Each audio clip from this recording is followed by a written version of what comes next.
Coming up on this episode of Free Lunch. Why do you keep asking me what's wrong? Like, nothing's wrong. I'm just taking a breath. Breathe, woman. Can I breathe? Stop letting strangers out support your people.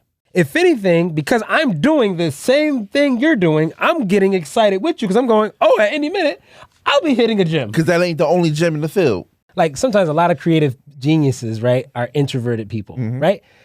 But like, there's no room for being an introvert when you decide that you want to be a business. All right. We like to use the term day one. And there's a whole bunch of people that they don't want to support you until day 20. If you wait for the time to be right, the time will never come. It's Free Lunch Season 3 with a special thanks to our sponsors, Bullseye-LLC.com, Ready, Aim, Bullseye, where safety is our ammo, Gen1LLC.info, Generation 1 Logistics, taking pride in putting our carriers first and helping owner-operators get premium loads, stay organized, and increase profit. And ScarletOakCandleCo.com, the self-care experts. What's going on, everybody? It's your boy Freestyle Gospel, a.k.a. The Real Free, with another episode of Free Lunch. And today is extra special because I got the big bro, my mentor, one of my mentors in the building today, y'all. Andre Griffith. Give it up for him. What up? Stop it all. Nah, man. This is the big bro, y'all. This is definitely exciting moment. Very first time me having him on the episode on the podcast. He's definitely been a big energy, a big encouraging force behind the scenes. Literally from the first day, literally. For a second, I thought the first day here, and I was like, "Yo, even before here, yo." Even letting me use his studio, man, for the first episode that we had any video for. Andre Griffith, man. So hey, what's up, man? What's up? Thank you for coming through, bro. Anytime, man. You know, I'm just gonna kind of throw it out there and embarrass you out there. I'm a little bit throw a little bit of shade at you because why it take like what you want season 3 now? Like why it take 3 seasons to get me on? First off, in my defense, there was basically no season 1 or 2. As soon as we launched the first episode, COVID hit. So all the other seasons was in my bedroom closet. So if you wanted me to invite you to the closet, oh no. But yes, it has taken a while, much overdue. But you've also been like grinding busy, and super busy living the dream of an entrepreneur yourself. Actually, you were still, when we did the first episode, you were still trying to do employed. Movies and be employed working for the man. Yeah. I had the golden handcuffs, man, and I do mean the golden handcuffs. Well, Before we get too far out of ourselves into that, for all the people that don't know who Andre Griffith is, introduce yourself to the people really quick. Let them know who you are, what you do. All right. So I am.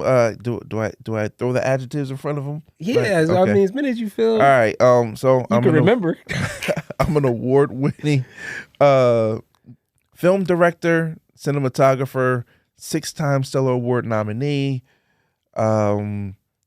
Used to run a radio station before I turned into a filmmaker. But yeah, husband, father, the top 2 on the list. But yeah, that's kind of what I do. And I assist people in getting started with stuff in their careers. I love that. I assist people in getting started with stuff. Hence, I am him. Okay. Now, these golden cuffs, I don't know if everybody would prefer to their predicament as golden cuffs. But you have you had a unique scenario. So when you say golden handcuffs, right? You're not talking about, I just got through doing my shift at, McDonald's or, like, just another day at the office. Or, we're not talking that. We're talking about like the place that you would just anybody else, they would die to have your job. Yes. Like excellent pay, and I do mean excellent pay. Phenomenal. Excellent benefits. Like when I tell you I was paying $35 a week for like full health benefits for a family of 5. Yeah, you know, like what the rest of us pay, like $250 a week. Mm-hmm. I was only paying $35 a week and getting a monster paycheck. They were Lovely. helping me pay for my house. And on top of that, I was networking with celebrities and upcoming celebrities, like just on an everyday basis. On a daily. When I tell you this was the golden handcuffs, like people would slap me for leaving my job. Such gold. Such gold. I had one of those golden cuffs before back in the day. Yeah, you did. 6 figures. Yeah, man. It's a beautiful thing. It's a beautiful nightmare. Mm-hmm. I mean, what becomes, I know yesterday I had somebody in the studio and we were talking about like time frames for someone in a marriage who, like, let's say there's one spouse who's not an entrepreneur and the other one who was. Mm-hmm. And, you know, the spouse who is working the 9 to 5 is kind of having an issue with the entrepreneur spouse because they're kind of struggling to kind of get things moving. Right. And so we were like, what's a good time frame for someone to give their entrepreneur endeavor a good fair shot before, you know, throwing their hands up or before saying, you know what, I need to go back to my day job or I need to stay at my day job. So the adage is it's never a good time. If you wait for the time to be right, the time will never come. There's always going to be a bill. There's always going to be some sort of catastrophe, disaster that's always going to come. And I was thinking about this today, and I said entrepreneurs have to have the biggest portion of faith than anybody else because they're literally going into a situation where nothing is guaranteed. So personally for me, I allowed my wife to establish her photography business before I even thought about quitting. And we were like kind of going over the yearly numbers and everything like that. And that number almost hit 6 figures. And I said, oh, okay. So I guess I can make the move now. But I still didn't for like another year because I was one of those people. I was like, okay, so like I had golden handcuffs. Like I don't want to lose what I have. It's so cushiony. It's so safe. Right. Like this is like one of those things where it's a detriment to your purpose because you're doing a job, and there's always a difference between a job and a career. And I did have a career. I've been in IT for 20 years. That is a career. For this particular job, I was not just in IT, but I was also like head of technical for an entire theater system. Yeah. You know what I mean? So, and we're talking 5 theaters. Yeah. So for me, it was like, it's either now or never. The plan was save up 10 grand. 10 grand can get us at least to our first 2-3 months. Mm-hmm. Right. We hit that number and I was like, okay, we're going to pull the trigger, and then something happened. And now your 10 grand saved up is gone back to zero. Done. Like the savings were depleted because of something that just, we didn't see it. Yeah. No one could see it. This wasn't one of those, you were reckless with your money. No, we saved up 10 grand. We weren't reckless with our money. We were very smart with our money. But that 10 grand ended up having to take care of something else. And so with that notion, I walked in, like this is just after like the world just started to start itself back into motion after the pandemic. And I was going to walk into my boss's desk and kick my feet up on the desk and be like, yo, I'm out this piece. But she ended up getting COVID. so we ended up, Batter up. Yeah, right. So I ended up resigning over Zoom, over a Zoom call. Does that, yeah. The side note is that doesn't sound it's not as bad as it nearly as it sounds. No. Because everything was on Zoom at this Yes. point. Okay. Right. But we were at the point where we were still able to have like in-person meetings. Okay. If we had to, the proper 6 feet Yeah. and all that good stuff. Right. So it was there. But like all the wind was taken out of my sail when this happened because I just wanted to make this grand spectacle. Yes. But all the plans that we had literally crumbled. And so we just decided to take the step. And I did it. I did it respectfully. You decided to take the step without the 10 grand? Without the 10 grand. So you didn't wait and save up another 10 grand? No. Not one bit. Because wow, that's crazy. It was literally my sign. Are you trusting in the plan or are you trusting me? See, and that's the thing. When I say that entrepreneurs have to have the biggest portion of faith ever, I am not playing about that because you can leave your job. You can do everything by the book. They say, oh, make sure you have at least 6 months of resources set up for you and blah, blah, blah, blah. But for some people, they don't make enough money to save up 6 months of resources like They're living that. check to check. Literally. Right. Yeah. Even if you're not living check to check, I mean, it's like if to save up 6 months of resources, that may take you another year. 2 You know what I mean? Or 2 years or whatever. Yeah. But the thing was, I was still working steady enough because I was doing both. I was doing my job at this institution, and on the weekends, I was going off and I was shooting for I do highlights and pre-fight interviews for a subsidiary of UFC. Mm-hmm. So I was doing stuff for TV as well as doing like music videos and commercials and stuff like that. So little things that was like I can do on a weekend. I was what they call a weekend warrior. Yes. All right. By the way, shameless plug. He did my first music video. All right, continue. I'll let you do the shameless plugs. But I was doing those things on a regular basis, but I realized that I couldn't do that and work at the same time because my delivery times and my turnaround times was slowing down because I was picking up more work, but I still had a 9 to 5.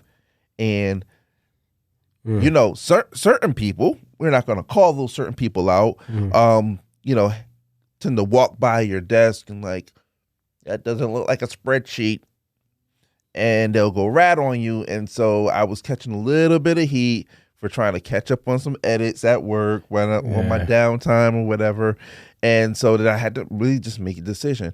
And it just so happened that at the time that I made the decision, like I said, okay, I gave my job a month. Most people put in their 2 weeks more notice. I was like, you know what? I understand the nature of this job. We give you 4 weeks. I don't want to leave you on bad terms just in case. Trying to create that safety net. Yeah. Just in case I may have to come back. I'll give you a month to bring somebody in. I'll train them for a month. You're really nice, man. Listen, they were golden handcuffs. This month did not hurt me. I didn't give my golden handcuffs no notice. I called from home and just was like, I was supposed to be in that day. Just was like, I'm not coming. Wow. Good job, man. Good job. No, I couldn't do it. I couldn't do it in good conscience. Because I don't like to burn bridges. Yes. And 2, this place was still beneficial to me.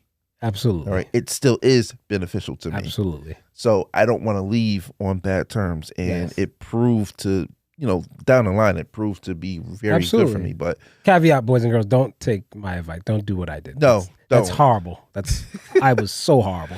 Okay. So the minute that I made the decision, 2 major offers came in like within a week. I want to say. And I'm talking about like 5-figure contracts. Wow. Like the 10 grand that we were supposed to save up was made in a day. Wow.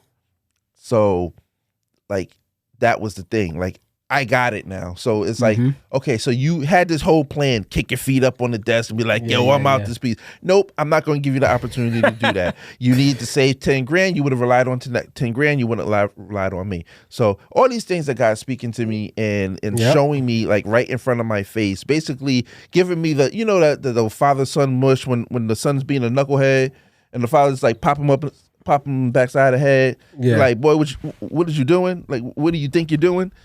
All that stuff was happening to me while trying to make this decision. So this is that was the thing. Like, so there was no time frame. There's no planning how you would like it to be. Nope. It works for some people, but not for others. Yeah, for some people, those are the exceptions. What we say, the exceptions, not the rule. Yes. And the rule is, you know, if you're looking for a rule, there's never going to be a right time. You have to make it the right time, as I've heard, you know, another motivational speaker say somewhere. Now, I'm going to say this too. Don't go quitting your job if you only have a hobby. No. Yeah. And that's the thing. I think, you know, what we were talking about yesterday was really the discussion, right? Especially if like you're married, right? The discussion with your spouse, and in your case was unique, like the person yesterday, is that you're married to another entrepreneur, right? So that's also not usually a rule. Like that's another exception. Most times, one person in the relationship is an entrepreneur, a dream chaser, we call them, and another one is a career person. That's my reality, right? So I have to contend a lot with trying to like explain my mindset of entrepreneur to my wife. And really what we came out with is that like you can't overstate enough the importance of communication. Right. And I'm sure that's true whether both people are entrepreneurs or not. Like absolutely communicate.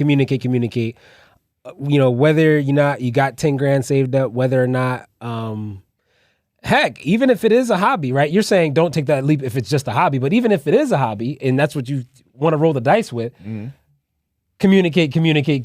Right.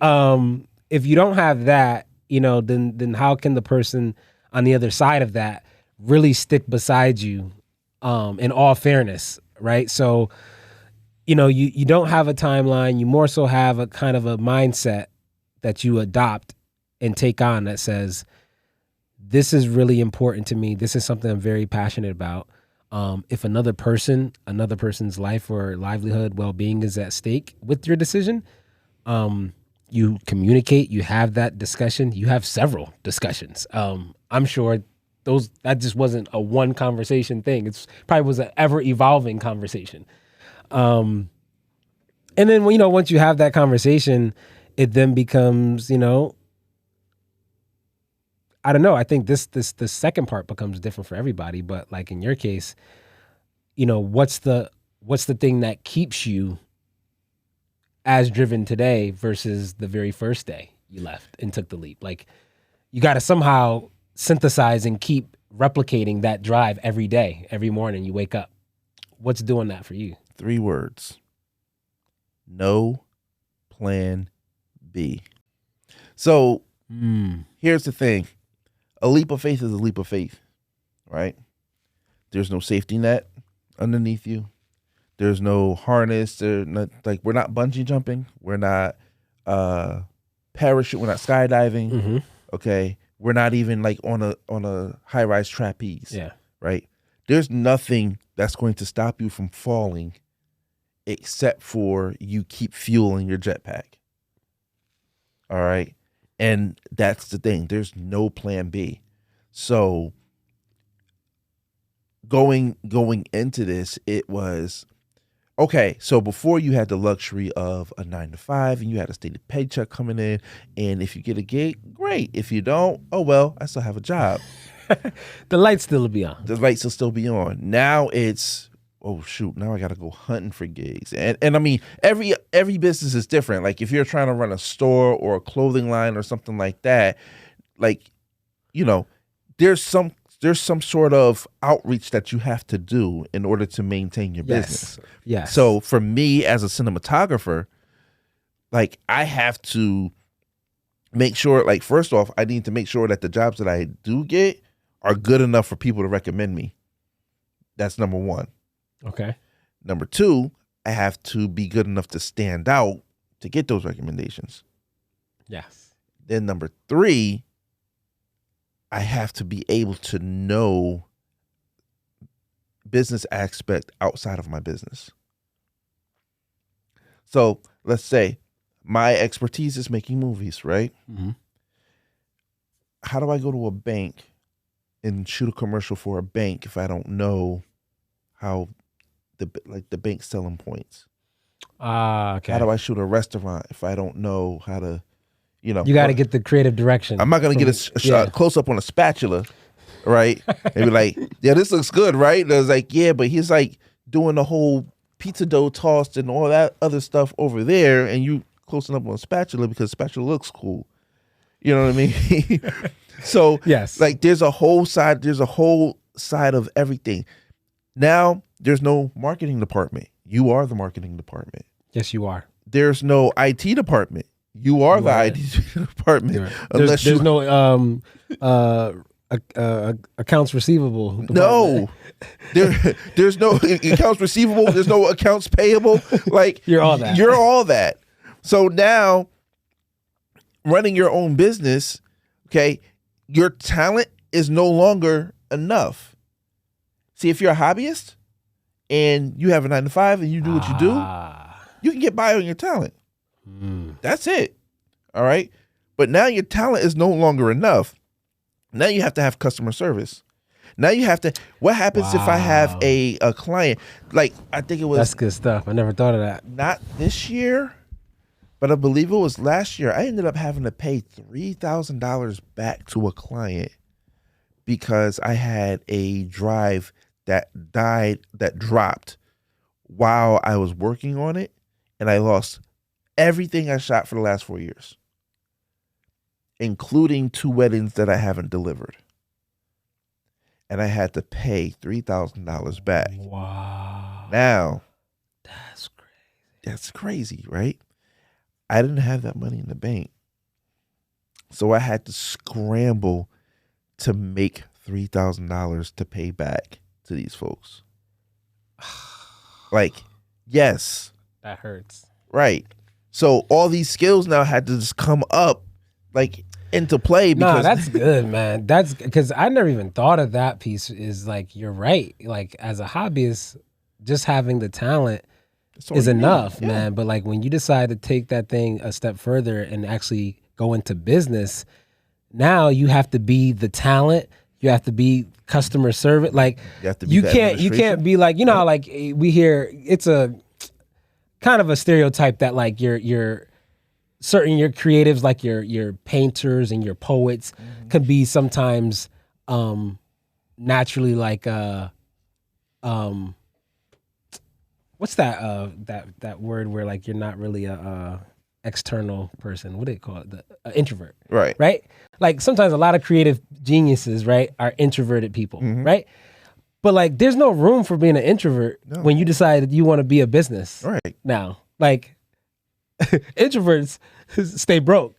Like you won't, like you have to put yourself out there, know how to talk to people, know how to communicate, know how to, you know, the whole administrative side, like know how to bill an invoice, know how to draft the invoice, know how to, like either you're going to learn these things, do them, or find somebody else that can do it for you. You cannot be an introvert. Now, there's an asterisk, there's a caveat to that, okay?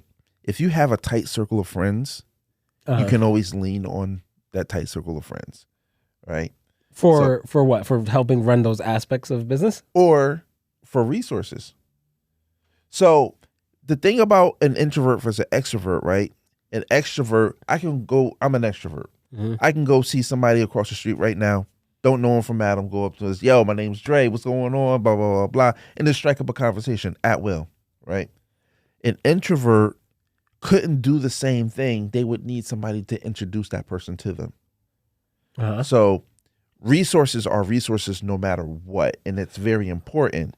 So, I see. You know, so let's just say that I am really not good at math. Well, I am, but I'm just saying, just as an example, if I'm not good at math, I know somebody who is good at math, and I say, listen, I don't know how to do this whole income and put Expenses, stuff away, and that. I don't know how to do all that, and I need someone to help me.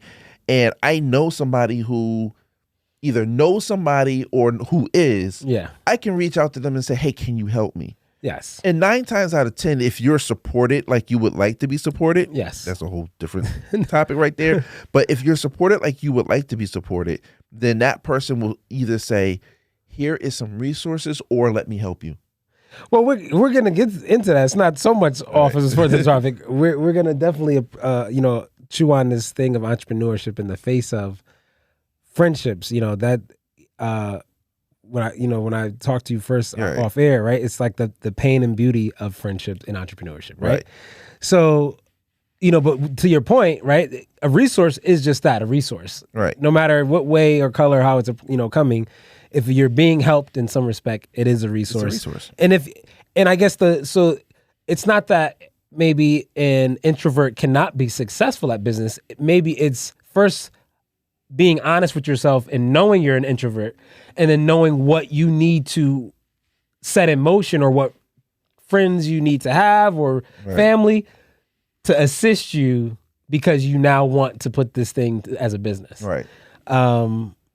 Yeah. Now, I don't know, is there such thing as like in between, like an introvert, extrovert? Like, is there a word for that? I don't know if there's a word for it. Because I feel like that's where I fall. Like, I can really be, most times I think, for myself, I think I identify as an introvert.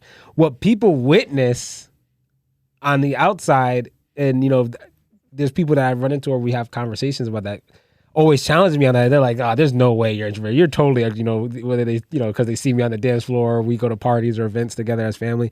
But when I'm doing that, I tell people it's come from having a history, a lived life experience of when I am being my most authentic, true to me, introvert self. I've realized over time, as a kid, as a teenager, as a young adult, that in most spaces, it makes the people around me uncomfortable. So what I've learned and taught myself over these years is how to adapt to the space so that I can, for lack of a better phrase, make the people around me comfortable. Right. Now, some would argue, well, that you shouldn't be worried about that. But, I think most introverts probably have this phenomenon where inside, you're comfortable being an introvert, but there's something still about other people that you want to enjoy. Right. You want to be able to enjoy the company of others, but you can't escape yourself. I'm an introvert though, but I want to have, it's like how you said, unless someone introduced the guy from across the street to me, but it's not to say that you don't want to have a conversation with someone. You're just not making the first step. Yeah, you just don't know how to make the first step. Right. So that's kind of what it is. It's like, I realize how I can simply adapt, how I can make people comfortable. And then when I'm in my, personal space, when I'm home, like my wife will tell you all the time, like she had to get used to, when we first got married, us being in the same, like literally same room together, and me just sitting quietly. Like, and not having a conversation with her, not talking, nothing being wrong with me. And she had the first, like, for the first maybe year or so, it would always be constantly like, are you okay? Is something wrong? And I'd be like, no, babe, I'm just chilling. Like, the TV wouldn't be on. I could just be sitting in the dark on the sofa. This is me. I have this thing that I do. I started to learn breathing. All right. So basically, whether if you're feeling overwhelmed or if you're, just like want to clear your head, like there's breathing techniques that you would do. And so when I started learning it, I was just like, I just need a temporary reset. And my wife will be like, what's wrong? Oh, you were doing it like out loud like that? Yeah. Like, I mean, because you have to. Like, but you were... someone on the outside of you could notice you were being intentional with the breath. Yes. Okay. It wasn't like, because there's a quiet way to take a deep breath. Right. You know what I mean? You could just be like, but you were like, hey, I need to really get this air in because I'm feeling something right now. Yes. Like there's like temporary resets down Yeah. to sleeping, breathing, and all that stuff. So I would do like a temporary reset, right? Just to, okay, I'm getting ready to shift focus from this task over to this task. Yes. Let me just do a quick reset. Whatever. My wife will be like, "What's wrong?" And I would like, I like almost start to feel like, why do you keep asking me what's wrong? Like nothing's wrong. I'm just taking Trying a to breath. breathe, Can woman. I breathe? Can't breathe? But she is one of those. She is an introvert. She's one of those in between, but she leans more on the introverted side. Yes. Because I can see that. For like sure. I have to sell her when I am around because she won't sell herself. And that's the thing about, as an entrepreneur, you have to know how to sell yourself, right? Yes. And I have to be, for anybody who watches wrestling, I have to be her Paul Heyman to her Brock Lesnar. It's like, do you understand who this is? Ladies and gentlemen, my name is Andre Griffith, and I am the advocate for the illustrious, the published, the amazing, 10 times published. right, Takoa Griffith. Okay? But it's people like some of us just, I think we really struggle with like our own accolade. Like we struggle to talk, like, how there are people that say like, I hate talking about myself. Yes. Like that's a real thing. It's like, and whether or not you objectively don't like talking about yourself, or it's that you fear what people will think about you because you're talking about yourself. You want to know what the core of that is? You have the wrong people around you. Listen. There's a difference between acknowledging your accomplishments and bragging and boasting. If you're afraid to acknowledge your accomplishments because of the feedback that you're going to get for acknowledging your accomplishments, then the people who are around you do not have that higher aspiration in life, and therefore will look down upon you because you're doing your dreams and they're not. Which is so important for you to keep people in your circle, in your immediate circle, who are actively trying to better themselves. Because people who are actively trying to better themselves, when they hear your accomplishments, they're cheering for you. Yes. Because we're on this journey together. Yes. People who aren't actively trying to better themselves will sit there and like, I don't care. Like, I don't need those type of people around me. I am rooting for you to, we're almost crossing genres in what we do, right? But yet and still, if anybody ever asks me, do I know how to start a podcast or anything to do with a podcast, I am literally sending them over to you. Like if there's anything that, because I want you to succeed. I want you on the same level as Breakfast Club and Charlemagne and all them. I want you on that level. Right? As far as your voice acting career is concerned, I want you on the James Earl Jones level, the Morgan Freeman level. You know what I'm saying? And your acting career, all that. I want you on the top tier. I am never going to throw shade at you for improving. When you came to me and asked for me for help, I'm like, yo, I got some equipment here. Let's fire. You know what I'm saying? Yeah. So if your circle that's around you, and I'm not talking about your immediate family or anything like that, but I'm just talking about your immediate cohort. If they're not cheering for you to succeed, and if you feel that you cannot sit there and be like, hey, look what great happened to me, you have the wrong people around you.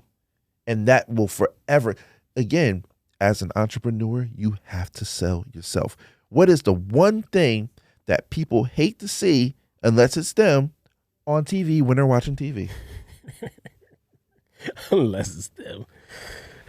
Another brother winning. Nah, a commercial. Unless it's them. People don't like seeing a commercial too. unless it's them on a commercial. Then all of a sudden you love commercials. That's true. Because I'd be skipping the commercial. Right. But guess what those Unless commercials it's my commercial. are? The commercials are the companies selling themselves. Yes. They're sitting there saying, hey, listen, we've got the best cars. Hey, listen, we got the best paper towels. Listen, compared to the leading brand, our brand soaks up more water when Frii spills his juice. Exactly. So, they're selling themselves. They're not necessarily bragging, so to speak, but they're telling you our product is more superior. Yeah. And because our product is more superior, then so if I went and say, hey, my filmmaking is superior at this level, y'all need to come and spend your money with me. Then somebody had said, I posted up something that it was like a pet peeve of mine in the filmmaking space. And then somebody who saw it and commented it, then subtweeted and said, does your ego outweigh your talent? And I'm like, I'm gonna let that one go. But your ego and your talent almost have to be on that same level. Well, it's like Muhammad Ali said, what he was famous for saying, I was calling myself great before I ever knew I was. Listen, and if you want to go the spiritual churchies, you got to see it before you see it, or you never will see it. That part. if I don't celebrate myself, this is the one thing that I've like harked on my wife all year for, because listen, and I've seen her get better in recent months or this past year in celebrating herself, and because she got slammed for it.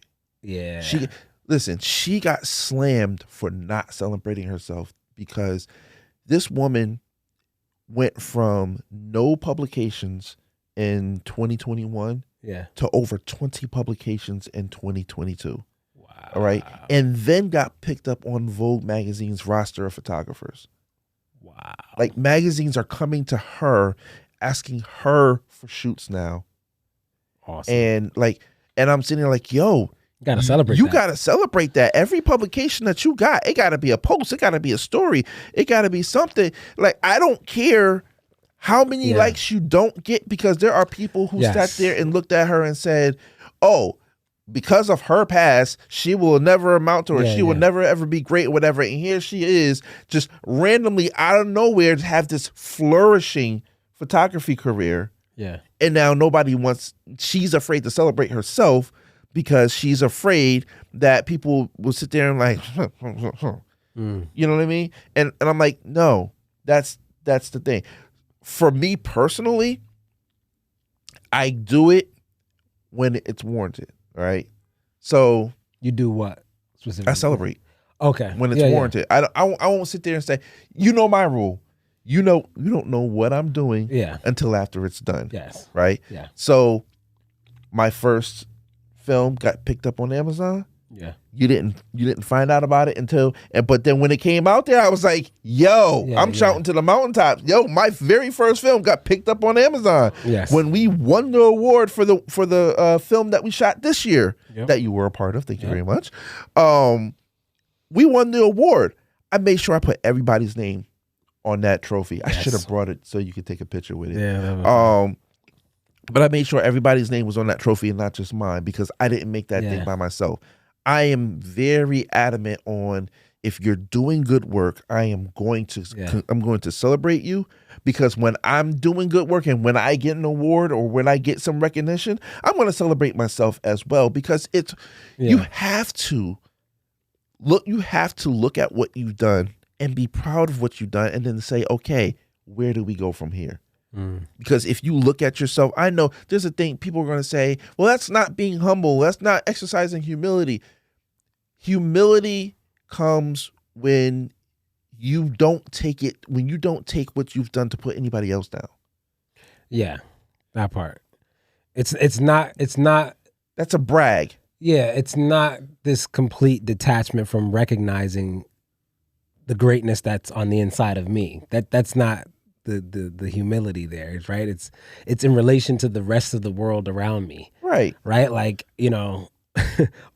all of you peasants beneath me, like no one could achieve what I have done, or, that mindset. And I think that's the leading, I think, hurdle to people being able to feel confident in that is like I said earlier, it's just being worried about the people who are in their circle, in their network of friends, is that this is going to make them feel uncomfortable, or this is going to make them feel like I'm trying to be better than them. But like you said, if we both as friends have our head down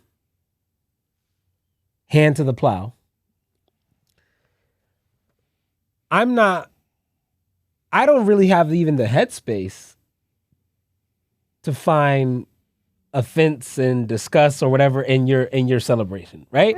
If anything, if we're both tilling the ground, if we're both at work with my head down, hands to the plow, you over there, you got your head down, hands to the plow, right? And then you stumble across a gym. If anything, because I'm doing the same thing you're doing, I'm getting excited with you because I'm going, oh, at any minute, I'll be hitting a gym. Because that ain't the only gym in the field. That part.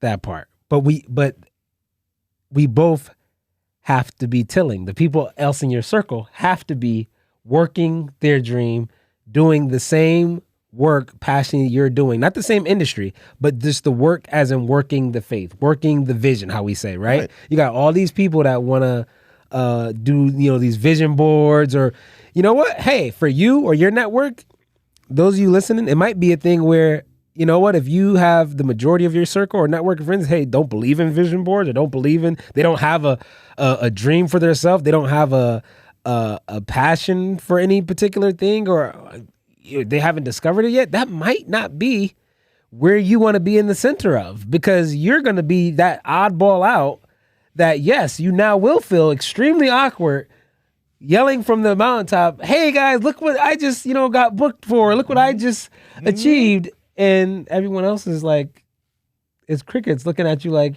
who do you think you are? That's okay. Continue with your little arts and crafts project. Yo, I'm just saying. It definitely weighs heavy on who's the people around. But that's kind of like the, considering the pain part of that coin, right? Because there's a very beautiful element in, to having friendships, having people, the support that comes with people in this journey as an entrepreneur. And I think it could get lost in translation many times where we have these kind of potential hurdles or hangups that other people or the wrong people around you can bring, where people who decide, they want to venture into an entrepreneur, industry, it could get lost in translation that they think the message is so I just need to be so tunnel vision focused. I don't make time for friends. I can't be bothered with relationships because I don't want to run into people who just are trying to hold me down. And I don't want that to be the takeaway. No. It's about the right people. The right people. Because there's a very beautiful thing when you find yourself in the center of a circle of people who are like-minded like you. So I think of stories like Apple. I think of one of the most successful franchises, movie franchises is the MCU, Marvel. Okay. Right. And you have the Russo brothers who did all but one of the Captain America movies and the last two Avenger movies, right? They're brothers. They directed that movie together. They directed those movies together. Apple started in a garage with I think it's 3 or 4 people. Wow. And they ended up off of whatever venture they were doing becoming this giant, massive success. And the thing is, everybody had the same goal in mind. All right. And so when you're around people who have a like-minded version of success or a like-minded vision of success, then that's going to feed off of you. That's going to feed off of you. We had the conversation off air about Adam Sandler. Yeah. And if you ever watch most of his comedy movies, not the last two movies that he did, which was Hidden Gems or Uncut Gems and Hustle. But what's his production company? It's like Madison, Billy Madison? Happy Madison. Happy Madison? Yeah. Yeah. So when you look at Grown Ups, or you look at The Water Boy, and you're going to find at least 2 or 3 of the same actors in that movie that are in 4 or 5 other Adam Sandler movies. And that's because he had the notion of, hey, let's do this project together. And this project made some money, so let's do another project together. And although Happy Madison may be his production company, but he still supports Chris Rock. He still supports Kevin James and all the other people who are doing their doing their thing. Yeah. And you know, secretly behind the scenes, they may be contributing somehow one way or another to each other's projects, but they're always together in some form or fashion because they all had like-minded. I saw this firsthand with the new recent batch of actors that are coming into Hollywood because I know a bunch of them. Mm-hmm. And I noticed that they're always together. Why are they always together? Because I know that if I book a role, you're not going to sit there and get mad at me because I book a role. Yeah. Like you're going to be right there next to me, or, hey, I can get you a walk-on part, or, you know, just come be on set or work your way up. If I got the big role and you didn't get the big role. Or just hold the boom mic for me. Listen, when you invite people to come into your circle and they just don't show up, and then some of the actors on your set need to start acting like their crew, and you know, running the camera too. Listen, there are some people in my life that I said, I don't care what, if I find an opportunity for you, I'm going to put your name in the hat. Yeah. Like you're going to be one of those people who have their names spoken about in meetings and you don't even know about it. Didn't like one of the models in your last movie like help you with the camera? Listen.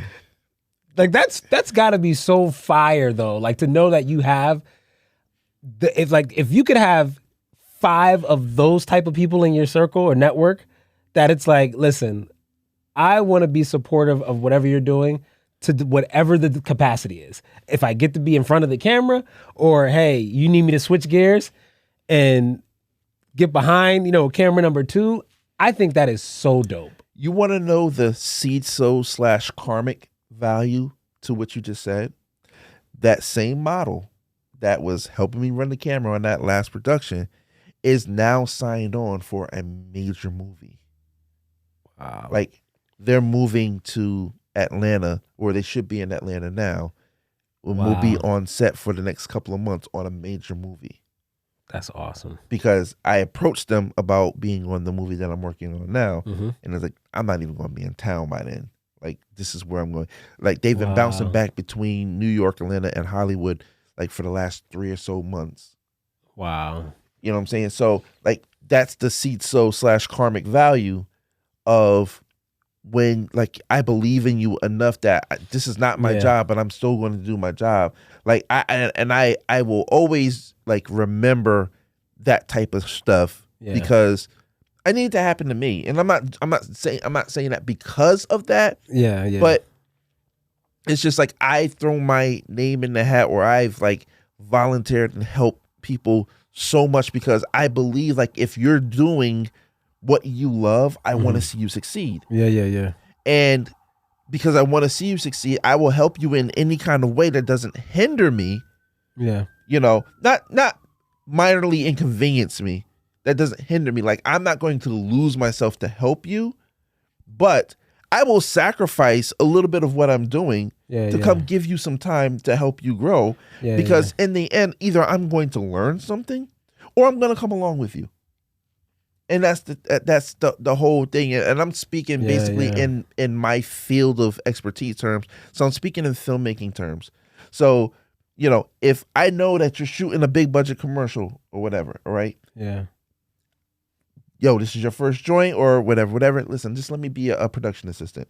All right. I don't have to run a camera. I don't have to clap a clapper. All right. I just want to be there just to help because, yo, I want to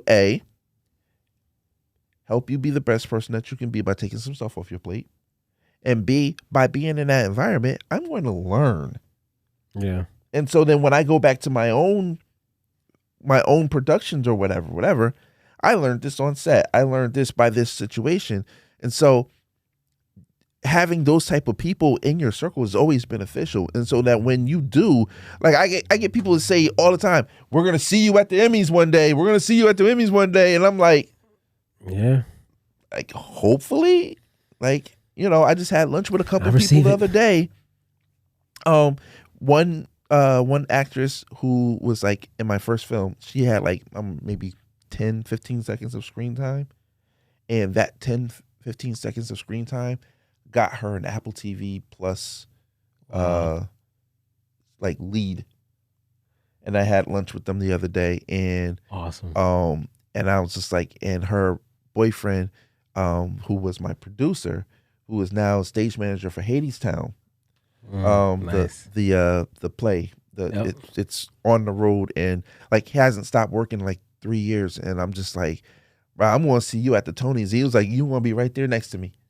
That's right. And I'm like, yo, see, and that's what I'm talking about. Like, yo, like, not the facetious, yo, what up, Doc? How you doing, man? I'm just trying to be like you when I grow up, man. Trying to be like you. Knowing very well that they don't mean that. Like, they're just saying that to be like false gassing your head up. And like, that's just something that black folks, we just need to stop. I know I'm guilty of saying that. Stop. Come on. Just stop. Like, just, yo, if you really support somebody, you would show up for them. Yes. That's just the bottom line. Is there any in your mind, like, I want people to show up for me, but again, I think it's one of those things that are, it's good to have, defined for you. Like, so showing up for me could look like several different ways, right? Like, so sometimes it's literally speaking, physically being there. But other times it's like, we tell people all the time, where you see these like memes or posts on social media, it's like, it literally costs $0.00 to share a post. Yep. That's showing up for me. You know what I mean? Like, it costs $0.00 to answer a text message or pick up a phone call. Like, case in point, when I need to FaceTime Dre from the studio when we first moved to this spot, and like, yo, I need you to walk me through a couple of things. Like, how come I don't hear any sound coming out of my microphone? You know what I mean? This dude to text me 4 or 5 o'clock in the morning. Yo, you up? Knowing good and well, I'm probably sitting there at my editing booth, like, just like, yeah, I'm up. But that's showing up, and he's going to be hecka busy in a physical sense, where there'll be a dozens of times where he can't physically show up. But, having just access like that is huge to me, especially, if I know you're somebody that is, you got a whole wife, family, yourself on top of just the world of entrepreneurship, whatever you're trying to manage. I'm very respectful and understanding people's time, so it's just like, hey, I don't expect you to show up to my spoken word event, or, when I was doing, battle rap, or even like, if I'm going to be, doing some, film or whatever, but, can I text you? Can I reach out? Can you just share this for me? I'm trying to release this. Like, that's showing up for me. Man, stop letting strangers out support your people. I gotta say that. Nah, stop letting strangers out support your people. Yeah. There was a post that came out that said, stop letting strangers out support your people. Celebrity A comes out with a product. You don't know them. You never met them. You can't call them. You can't text them. You can barely DM them. And you'll buy whatever it is that they put out. 400, 500. Beyonce comes out with a tour, and the tickets are like $600. You putting up your next 3 paychecks. Maxing out the credit card. Yo, that's crazy. And you will buy that concert. But your friend that you done went to middle, high school, and college with just released their first book. No. For $9.99. They're going to the open mic. Oh God. At the downtown bar, and you won't even show up to them. That don't cost you nothing but a 2-drink minimum. Sometimes it's a free open mic. Yo, listen. Yo, support. Yo, if you know people that's doing stuff, support them at the level that they are now. And then maybe, just maybe, when they get up to a big level, you'll be in the seats where they're receiving the award, because this person was with me. That, like, we like to use the term day one. And there's a whole bunch of people that they don't want to support you until day 20 or day 50 or day 330. Yeah. Like, What? Like, stop letting strangers They listen, out support your own people. You gotta be. I told my wife, I shared with her a while back. I have my. I used to call it when I started out with freestyle gospel. It was just for my music, and so over the years, it's like evolved into what we have today. But back then, I titled what was back then called my Grammy Award speech, and then over the years, I've crossed out Grammy and just called it award speech because at this point, it's like, look, I could be it could be any award, right? So for me, it was important for me to draft that document and have a running, maybe even draft or since I've drafted, I've added several other names at the bottom. I flipped the pieces of paper over. It's to the point where I used to keep it in my wallet all the time, and now I have to keep it in my safe because the paper is so fragile now because it's that old of a piece of paper. But it was important for me to document who those people were and are. There's actually an individual. Wow, that just hit me. That's tough. There's actually a person on the list now who's passed away, who's no longer with us. Right. And man, I never want to forget those people who gave me a chance, who helped support me in the beginning. Before it was a household name, before any big award. And people have to know, man, if you believe in yourself enough or whatever it is, the entrepreneur thing you do, whatever creative thing you do, hopefully you believe in yourself enough to know that one day you will be on that grand stage and receiving an award and have to give a speech. And I hope the very next day after that, there'll be a ton of people looking to support you and accolade you. And hopefully you're not taken by storm and swept off your feet by that. Hopefully there's some people still in your circle that could keep you grounded and reminded of who really is the foundation and your support base beneath you. Because everybody else that's going to come after that day, after that speech, don't really represent the foundation. Right. They could be here today, and just as quickly as they came after the speech, as quickly as they'll be gone. The minute the scandalous story comes out, or some rumor comes out in the tabloids about you, or whatever, or a bad tweet comes out, they'll be gone.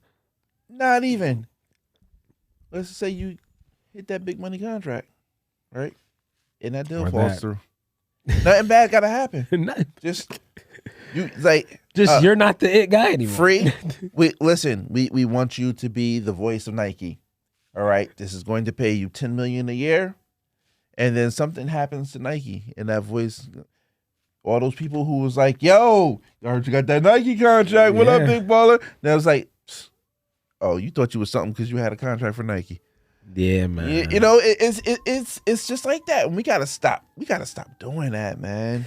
Yeah, I think it's it's important to keep a circle, keep a network. Don't abandon one entirely just because the possibility lies there for it to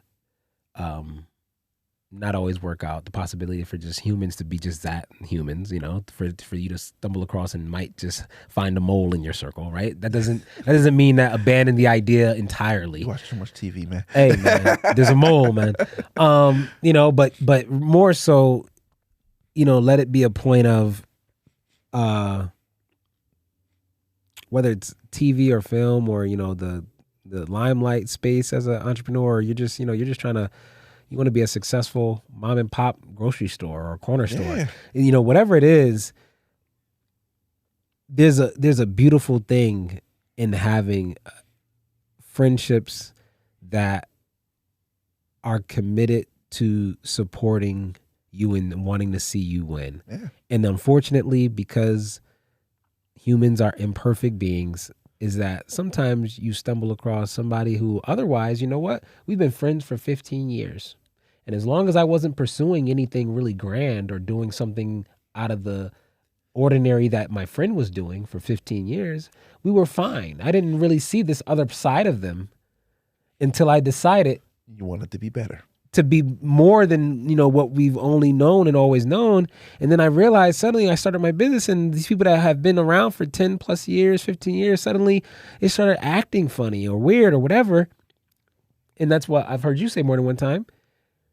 Hey, some people can't go with you to the next place. Right. They're excellent for the space you were in yesterday. They've been excellent for the spaces you've been in for the last 10 years.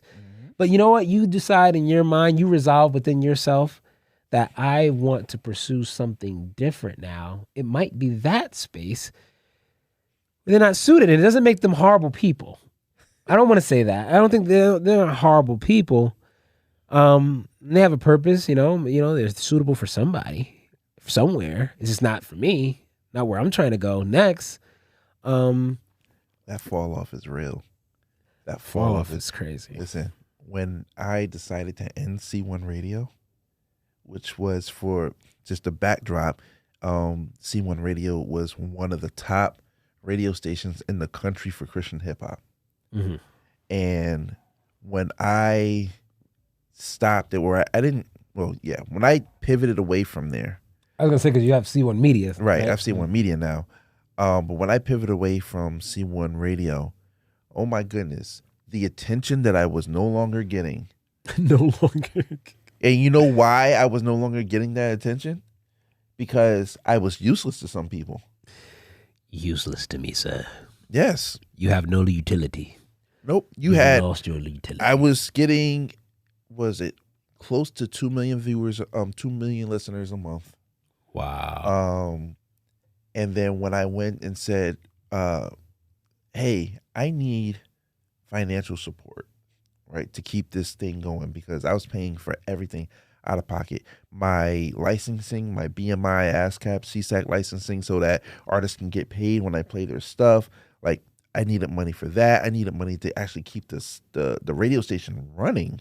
All right, that's my electric bill. That's my internet bill. That's all this other stuff. The equipment that you have to keep to, keep the stuff going. You can't just use the SM58 for the radio. You need some stuff like this. You know what I mean? So when I said, hey, I need financial support, and I'm reaching out to people, hey, listen, we play your music a lot. All I'm asking for is for you to take out an ad, not for you to pay to keep your music in rotation, but advertise your album, your project on the radio station. Take, get some of my rates or whatever. All right. And everybody was like, no, we can't do that. We can't do that. So then when I shut the radio station down for good, this was like 3 years ago, after running for 10 years, then all of a sudden I post something and I went from 50 to 60 likes a post down to 15, 20 a post. And I'm like, why? I looked down, so my friend count, my follower count dropped. And I was like, wow. So because I have no more value, you no longer see me as a person that you need to be connected to. I have no more value in the space. Got to fall off, man, because they realize that you're not assisting me no more. Listen, you're no use to me, bro. You know. So I'm like, but wait, I'm still kind of in that space. I'm still CrazyOne. I'm still C1. I'm still C1. That's never going away. Like, I've directed like some serious stuff and say directed by Andre CrazyOne Griffith. Exactly. Everybody was like, why do you keep putting that on there? I was like, still the same dude. I've been called CrazyOne since high school. I'm not dropping it. Yes. But yes, that fall off is crazy. It's like, so you really weren't. You were just there because I had the exposure. You was just there to eat. Listen, I was hosting stuff at Stellar's. All right. I was like going across the country, like I'm like, so people knew who I was. Like I have like legends, Hall of Fame, rock and roll Hall of Famers that I am friends with on Facebook and follow me on Twitter. Right. Yep. And none of those people unfollow or unfriend me. It was all the people. Why? Because it was the regular dagglers. Listen, that's what they call them. It was the ones that the regular dagglers. Exactly how you said. I'm happy for you as long as you're doing good. once you start going for better. Now, in that same space, this is one of the reasons why I decided to quit my job, because where I'm thinking is that these folks that were in this circle, right, that they didn't want me around anymore. But then when they realized that I meant business, they came around and was like, hey, listen, I heard you was doing this, and I heard you was doing a pretty good job at this in terms of filming, right? These are the folks that I was dealing with on the radio. Got an artist, I need you to shoot. I need you to follow around New York. I need you to make a little short documentary or whatever. So I made half of last year's salary off of those people. I'm talking about major record labels. Wow. Who did not decide to abandon me once I shut down the radio. Wow. Because I built, what's that word that you call? Yeah, relationships. That's it. Relationships. Yeah. And when you build relationships, remember in the beginning of this thing, I said, my work has to A, be good enough to recommend. All right. And B, has to be stand out so that people will want to recommend. Yeah. And so when I started doing that stuff, I got a call, and the call was, hey, can you follow Molly Music and Kira Shirt around New York? They were doing this is like just before pandemic hit. Yeah. And I went and I did this, and I turned this into them, and it was like, oh my God, this is great. That turned into, hey, we're doing a virtual concert during pandemic, and we want you to come and film it. To, okay, so now we want you to shoot an entire EP. To, oh, well, we want you to follow around this artist, and listen, I done got videos on BET now, on VH1, on Bravo. Nice. I done got TV placements. Nice. I started and just off of those relationships. And it's funny, right? Because people within my hometown, that's just Dre. Yeah. It's just Stray. It's just good old CrazyOne. I want to say this outside Stray from around the way. Yeah, that's it. I want to say this to folks outside of the entertainment industry. When a new Italian restaurant comes out, right? Family owned, no chain, right?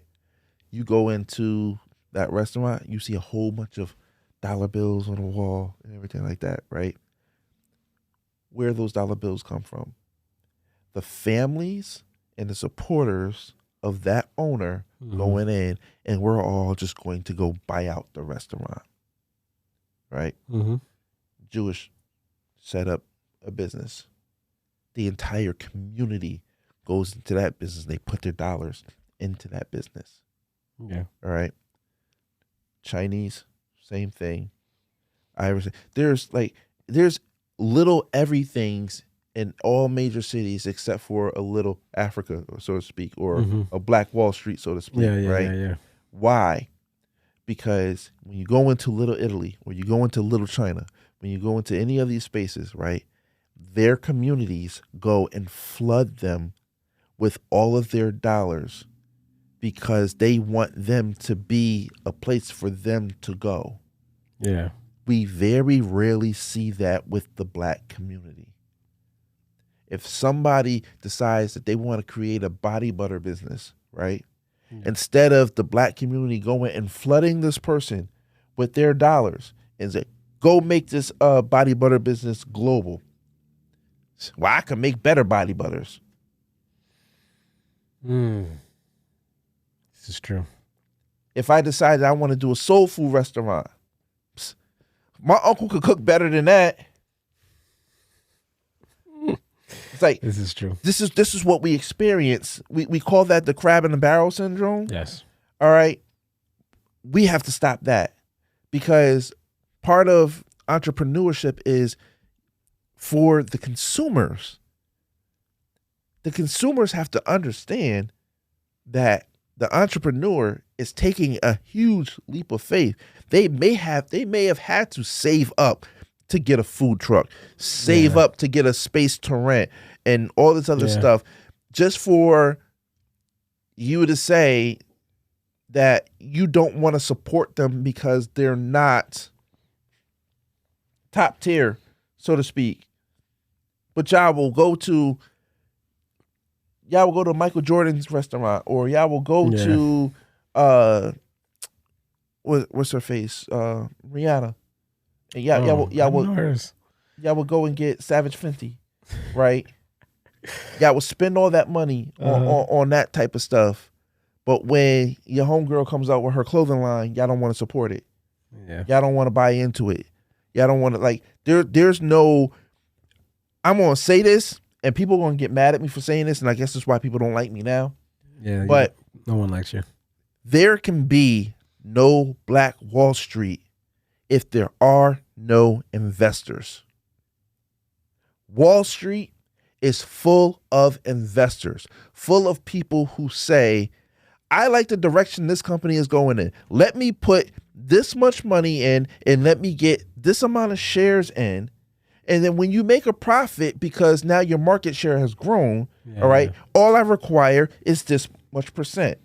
Yeah. Right? That is the whole basis of Wall Street. Right?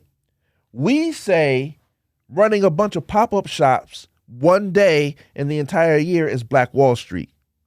That's not Black Wall Street. Unless we have avid and active investors that invest in our businesses. And I am talking about not, here's $100, baby. I'm glad to see I'm glad you're doing what you're doing. No, I'm talking about, listen, what do you need? All right. If we're talking about a person who does a clothing line, right? What do you need to open up a boutique? Let me put into that.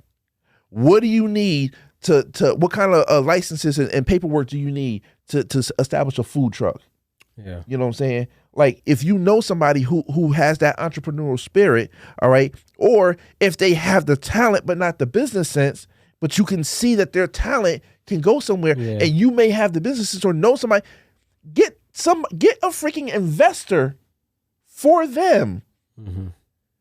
Because somebody may have the talent and not have the business sense, or they might have the talent, they might have the business sense and not have the funds to start it off. Right? Yeah. And I get upset when I hear, oh, we just need to pool our money together and pool our money together and pool our money together. I'm like, well, listen, half of us who ain't got nothing and trying to do something are around a bunch of other people who ain't got nothing and trying to do something. So where are we pulling this money together? But guess what? And this is where it's really gonna get ugly. Yeah. You're going to really have less friends after this episode. There are a bunch of folks within our community, all right, who will dress up, nice houses, nice cars, right? They done went to their HBCUs. They done came back and they're making 6 and 7 figures, right? That will never invest in a small Black business. And I am actually privileged to say that for the Free Lunch podcast, as you were just sharing that, I was thinking, this popped up in my head randomly, but for this season that we're in, that's going to be closing soon, season 3, our 3 business sponsors were people, business owners of color. So I'm happy for that. Big up for them. Big up to them. And also, even season 4 hasn't even launched yet. We have 2 of our sponsor spots already taken by also 2 people of color. So thank you for those who are out there who are being the change that we want to see. Yeah. Because there are those people. Granted, you may be in the minority, but hopefully, you know, you're the type of person that takes that mindset. Like we said, you become the change you want to see. And I'm a person that, you know, I don't know if you do this. I try to be very consciously aware of making sure I don't complain about things that I'm not doing anything to shift in my own reality, right? So it's like, hey, if I know I got some kind of shortcomings in that same area, or you ain't gonna hear from me. And I can even know that it's dead wrong or whatever, but unless I feel like, you know, I'm doing something to change it, I keep my mouth shut most times. But in this thing, for me and my wife both, I mean, I can't tell you guys, in the last 6 years, at least we've been married, probably almost every single time, maybe 80% of the time that we've ever sown into any of you guys listening out there, if you've had me or my wife sow into your business or purchase something from you or what you were selling, I'm here to tell you directly from the horse's mouth, 80% of the time, we did not have that money, but we did it anyway because we really believe in being the change that we want to see. So, wise man told me there's 3 things: time, talent, and treasure. Those are the 3 main things that you can invest into someone. If you don't have the treasure, invest your time. If you don't have the time per se, all right, then invest your talent. Because somehow, some way, all right, you're sowing into something. So it doesn't always have to be monetary. Yeah, for sure. You know what I'm saying? Absolutely. And for those of you who come out the pocket, especially when you don't have it to come out the pocket, good for you. But you said, a share does not cost you a thing. All right. Yeah. Nothing. There are people who like my page. Right. Cost you $0. Right. And zeros. Right. After you like it, you could even go in your settings and unfollow it so that it doesn't come on your feed. But hey, it counts as another like. I get some encouragement. I know I just threw a couple darts or whatever, but it's still like, because you know what? If you have the clientele or the listenership, rather, if you have the listenership that hears that, I hope it kicks them in the butt if it doesn't. Yeah. Because you know what? I dealt with somebody not too long ago, white guy, all right, and not going to tell you where he's from or what he does, all right, but let's just say that he's a pretty big deal. Yep. All right, and I was just telling him about stuff, he was like, that sounds like something I want to put money into, all right? Now, I'm sitting there like this. Well, then put it in. Let's do something, right? But at that same time, it's like, yo, I for once, I want to hear a Black-owned business say, yo, that sounds like something I want to put money into. Yeah. But again, there's different ways if you can do it. I have people come up to me and my wife and just like, hey, listen, just give me some business cards and I'll hand them out. Yeah. You know what I'm saying? Like, that's your time right there. Yeah. Like, it doesn't cost you anything to do that, to help somebody. Like, there are numerous ways to help a business grow. Yes. It doesn't always have to be writing a check with a bunch of zeros and say, here, you know what I'm saying? But there's other ways. So I wanted to like kickstart that off. In the pop-up shops and everything like that. That's a very good thing. It's a good thing. It's a very good thing. I am not knocking it at all. Because I already know that somebody can take what I said out of context. Exactly. All right. But you have to understand we don't want to stop there. You don't want to stop there. Yeah. I have a 14-year-old daughter who she does blankets and she does body butters. And she's been in business for almost a year. And for the first time, she had a sense of pride this year for Christmas because she was actually able to buy gifts without asking us for money.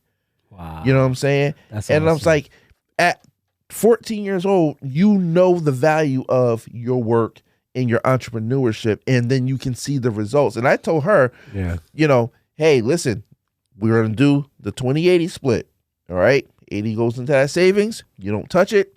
The 20 is yours. Do whatever you want. Spend it all at the corner store, whatever. Just don't come asking me for more because, you good. Yeah.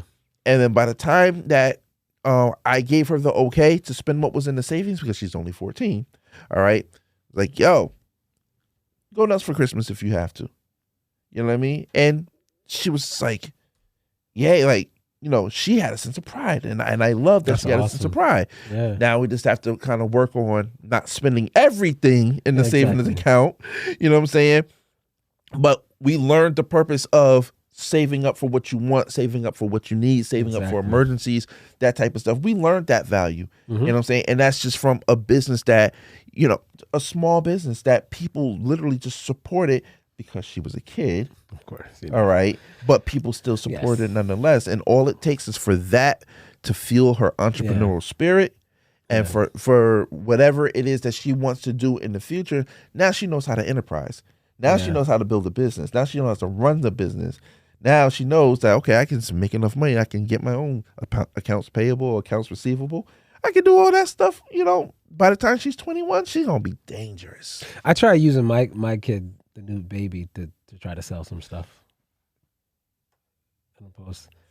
You saw my post with the baby under the Christmas tree? All right, I'm ahead. Posing with my books. I saw it. I tried. I saw it. It didn't work, by the way. I was like, dude, no. But I thought I could sell at least one book.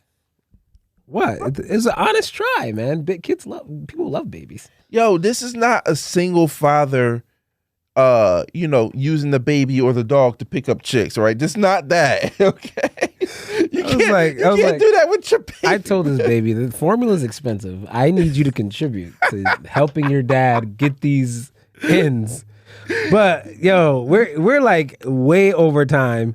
I'm sorry. I gotta definitely gotta get Dre back in here, man. But before we close out, we gotta run through what we call on the Free Lunch Podcast our 3 F's, and then you gotta leave us with the free food for your soul, right? So faith, family, finance, man. We'll run through them. Okay. For sake of brevity, what are you learning these days in the area of faith? In the area of faith is that faith is one of the most important things that you have at your disposal as your arsenal. However, if you do not act upon your faith, nothing will happen. Bar. Family. What do you learn in the area of family? It's everything. If you don't use your family as a goal to work towards, then you're working towards a whole bunch of nothing. Because the fruits of your labor of any business, right? It's money primarily, right? Mm-hmm. What are you going to do with that money? I had, and just real quick, Christmas vacation was this week. I hope I didn't just date the thing, but okay. Yeah, it doesn't matter. All right, so Christmas vacation was this week, and I took my girls out to, we did axe throwing and all this other stuff, all right? And, I get worried every year because they're getting older, and, it's less easy to impress them, but they had a blast. I'm talking 17 and 14 and 25. They had a blast with the activities and I sat there and I was just in awe. And I'm like, yo, today was just a good day because I'm sitting there and watching everybody just have the time of their lives with each other.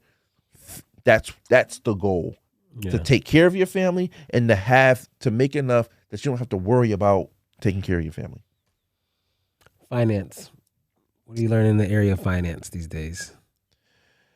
That if you do not learn how to manage, you probably get this answer all the time, that if you do not learn how to manage your finances, you are in for a world of headache. Without finances, you can lose your family, and in some cases, you can lose your faith. Hey, that is a bar. All right, leave us with the food that's going to edify the soul, man. What are we leaving the people with? I am leaving the people with my mantra. Did you take? You had a note? You prepared for this? Come on, man. It's me. He said this isn't the first episode I've heard. I know how you hit this. You hit this question every. Well, people want to know always where my name comes from. And hold on, what, your government name? No, CrazyOne. Oh, CrazyOne. Yeah. Well, so I just easily assumed that when you were in school as a youngin', you were just crazy. You were just bat crazy out of your mind. So just naturally just called you CrazyOne. Well, originally yes, but then when I started to adopt it as an adult, I had to have a meaning behind it. Yes. Otherwise, it's just childish and immature. Exactly. So here it is. Okay. Here's to the crazy ones. What is this from? Is this on your website? Chill, bro. It's my email signature. Okay. All right.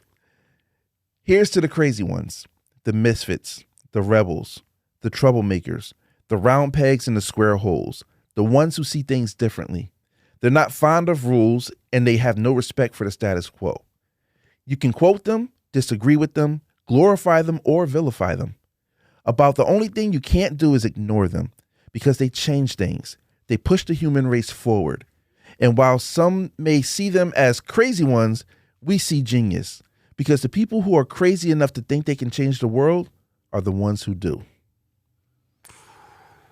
Woo! Mic drop. Yo. I'm not even going to follow up on nothing like that. Let marinate on that, y'all. Tell the people where they can find you, man. Get in touch with you. See all the cool stuff that you're doing, man. Keep up. Yes. You can find me on all socials at CrazyOne, CrazyOne 373, on all social media platforms. On Instagram, C1_media, which is my actual business page, and the website, which is coming in February, which is c1network.com. You can go there now and you can like bookmark it. It's the coming soon and the countdown and everything is already. Well, when this episode airs, it probably will be okay around then. Okay, so you can catch me. You can also catch me at my website at c1network.com, where you can see my work, and if you want to book me, you can book me through there. Yeah, you better have that website now up and running, because now all this floodgates gonna be coming to you. Be like, yo, where's the awesome C1? Listen. Now on your Instagram, the C1_media. Yeah, is it? Can people see like stuff like you post your present like work, whatever you're doing? That account is focused on my work. Yeah. I cross post a lot.